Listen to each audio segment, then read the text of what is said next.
Impact on purpose. Change your home and your dome by following in Jesus' footsteps. I'm your host, VJ Tunkel. Let's get started.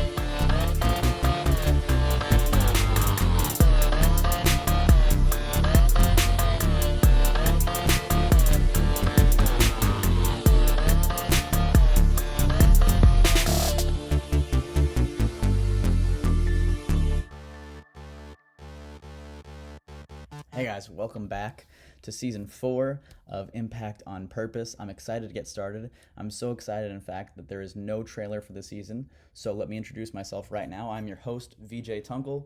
I am a teacher. I am a follower of Jesus, first of all. I'm a father and a husband, and I care about loving people, and I'm challenging myself and anyone who's listening out there to love others well.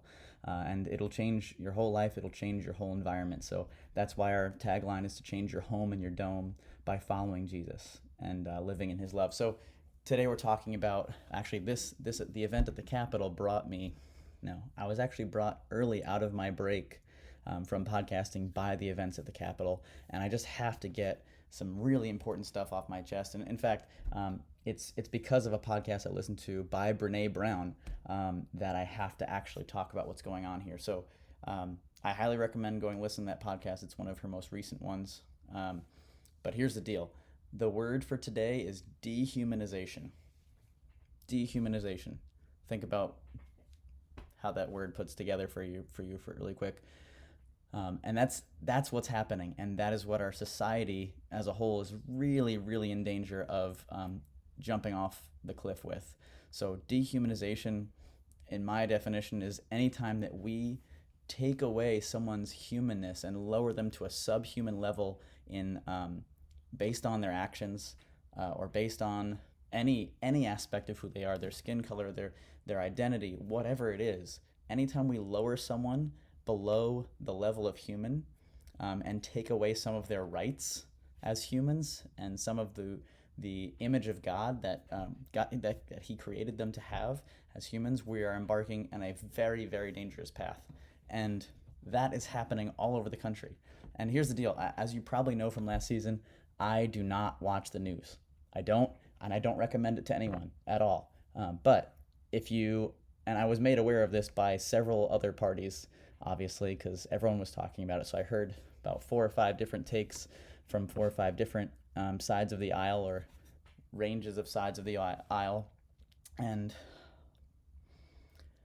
I was just, I'm really shocked at as far as how people are how people are treating both the perpetrators of these riots, who are clearly breaking the law, and also how the people on the other side of the aisle are demonizing the political leaders and, I don't know, plenty of other people. The point is, let me regain my thoughts here.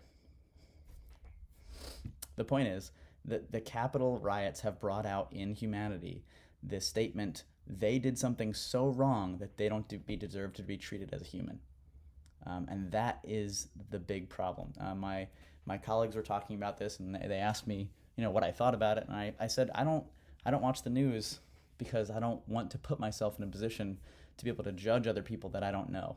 And actually, what I really meant, now that I'm thinking back, what I really wish I had said was I don't watch the news because I don't want to dehumanize a group of people based on the news, one media group's perspective on an event, or based on, frankly, anything. I don't want to dehumanize anyone for any reason. It's that simple. So this has happened at the Capitol, but obviously it's happened to this current president, Donald Trump, the future president, Joe Biden. It's happened to our past presidents time and time again, where if they do something wrong to one side of the aisle, that person becomes unworthy of being treated with love, with kindness, with respect, especially with respect for their God-given authority in that position. So please consider that as you choose your words to talk about these topics. I know that plenty of people are talking about this stuff, and if we are not vigilant to speak with respect and with kindness and with love, regardless of what the disagreement lies, or where the problems lie, or what that person's moral standing is in our mind or in the culture's mind, we are walking into dangerous territory.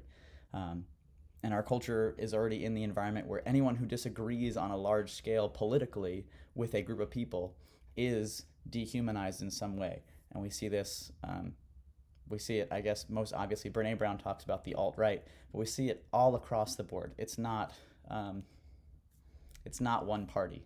And anytime we are isolating one party as a human problem, we start to dehumanize that group of people, no matter what group of people it's been. And I don't want to go into super detail. She does a much better job of breaking this down for me.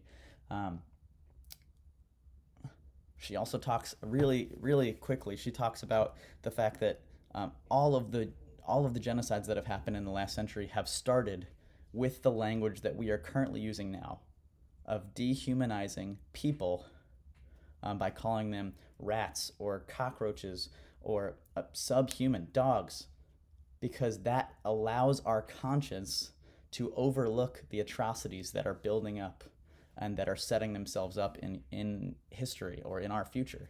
So, I don't know. I'm done talking about this. Here's what the Bible has to say about it. Here's what John has to say based on Jesus' words. So 1 John 1:9 says this: "Anyone who says, 'I am in the light,' while holding hatred in his heart toward a fellow believer is still in the darkness. But the one who truly loves a fellow believer lives in the light, and there's nothing in him that will cause someone else to stumble. But whoever hates a fellow believer lives in the darkness, stumbling around in the dark with no clue where he's going, for he is blinded by darkness." So whether it's a believer or whether it's just your neighbor, we know that there's a very, very clear path in following Jesus by loving those people regardless of what they say to us, regardless of how they feel about us, regardless of what we disagree with them about. That we have no right at all as humans, but also as followers of Jesus especially, to devalue someone, to make them subhuman, to declare in our minds and to our culture that person or that group of people, because of what they believe, because of their actions, because of their crimes, that they have fallen below the standard of human rights. Please think about this today. I know that this season is going to start really crazy and fiery with this message, but please think about these words. Please share this with someone that you know that is willing to receive these words of challenge to love others courageously, because it takes such bravery and such strength to love others when the whole culture is telling you that person does not deserve to be loved.